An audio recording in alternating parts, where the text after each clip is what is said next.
The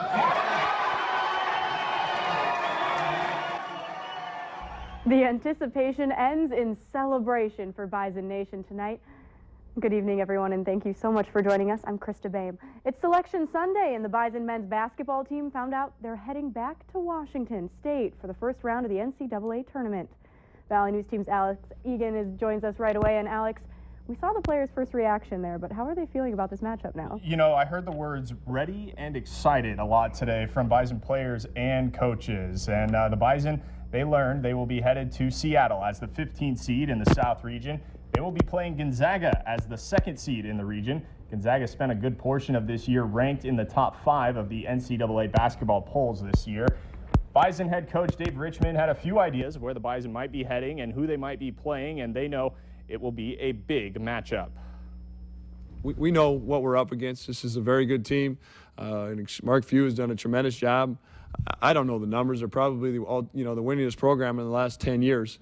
But we're excited. This is a group that hasn't been intimidated by any team, any stage all year, and I don't expect anything different on Friday.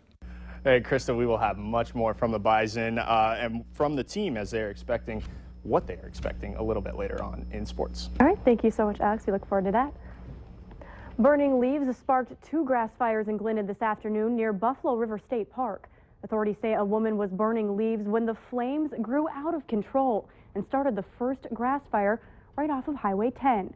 Crews knocked it down, but not before it sparked another grass fire that burned around 200 acres near Buffalo River State Park. Multiple fire crews stepped in to help the Glendon Fire Department in putting it out. And police are also investigating after a large fire broke out at a park in Dilworth. Police say the fire first started around 11 this morning at Woodbridge Park. Fire crews were able to put out the flames that damaged a large portion of the grass there. The flames did come close to a number of homes surrounding the park. Neighbors say they think kids playing with matches were the cause of the fire. Throughout the weekend, crews have been called to a handful of grass fires that grew out of control around the valley. Meteorologist Lisa Green joins us now to explain the conditions that are playing a part in spreading the flames. Lisa? Thanks, Krista. It's been a beautiful weekend, but part of those conditions, those great conditions we've had, have contributed to the fire. The very warm weather, the dry weather, and in addition to that, the wind. And we haven't had much snow this winter, and many of us here in the Red River Valley are in the beginnings of a drought. We're looking at the U.S. Drought Monitor graphic here. You can see in the upper Midwest, anywhere in yellow, that's abnormally dry. Where you see that orange color, that's moderate drought, short-term impacts without a lot of farmers concerned about moisture this spring.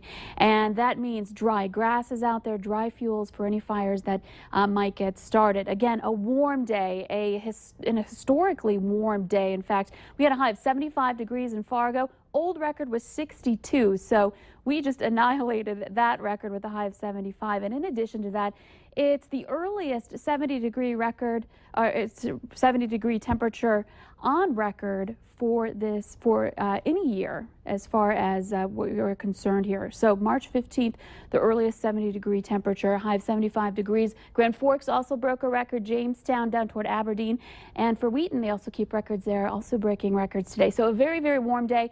You probably know this. We have some changes on the way. We'll be talking about that. And you're going to need your winter gear coming up for this week.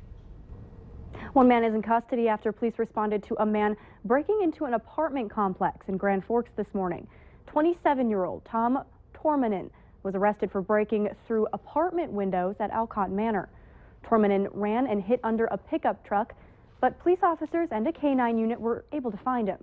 He is being charged with burglary, criminal mischief, and refusing to halt. An elderly woman is recovering after driving into a church in Fargo today. Fargo Fire says the woman hit the gas instead of the brake. She suffered minor injuries and was taken to the hospital. The New Birth Baptist Church is believed to have $50,000 of damages. The church is not letting anyone in until the building is inspected by a construction company just to be safe. 10 at 10 continues with an arrest in the shootings of 2 police officers in Ferguson, Missouri earlier this week. 20-year-old Jeffrey Williams was charged with 2 counts of assault in the first degree, 1 count of firing a weapon from a vehicle, and 3 counts of armed criminal action. The St. Louis County prosecutor says Williams was participating in a demonstration Wednesday night, and the shootings took place just after midnight. He says Williams admitted to firing the shots, but told police he was aiming at someone else. Governor Mark Dayton will be visiting Moorhead and Bemidji tomorrow to talk about his transportation proposals for Northwest Minnesota. Dayton is expected to outline his proposals for roads, bridges, and rail crossings that he says would expand and improve I-94, Highway 2, Highway 371, and Highway 71 in Bemidji. It would focus on providing funding for local government to repair state highways and local area bridges. Now, for more information on his visit, just go to valleynewslive.com and click on this story. Well, don't let your mail pile up on the counter for too long. There's one envelope you'll want to take a look at. This is a ballot from the Cass County Joint Water Resource Center. It was sent to around 50,000 property owners in the community. Valley News Team's Macy Anger looks into what it all means for you.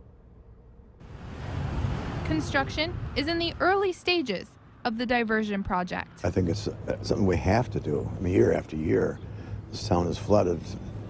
Since I was a little boy, I remember it. That seems to be the view of the majority of the community after 2 increases in sales tax have already been approved.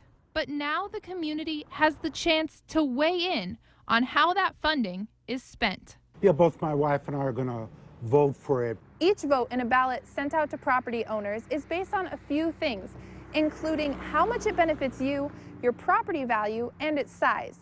Now, let's say that number is $1, then you would have 1 vote. Essentially, property owners and the government are signing a loan for the diversion project. When construction actually starts, they're going to spend about $300 million a year. Sales tax only brings in about $26 million a year. And so if you could only spend what sales tax brought in, it would take a very long time to construct the project. Approving this ballot measure gives the Diversion Authority the green light to build quickly and down the road pay back whatever funding is used. If it's not approved, there's other ways to get the money. As construction heats up like this, the expenditures go up, and so there are other methods to finance it.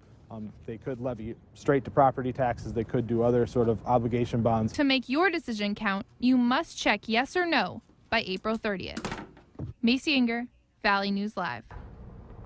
The district is holding 3 informational meetings on the topic, and we have a list of all of them and more details on our website. Just head to valleynewslive.com and click on this story.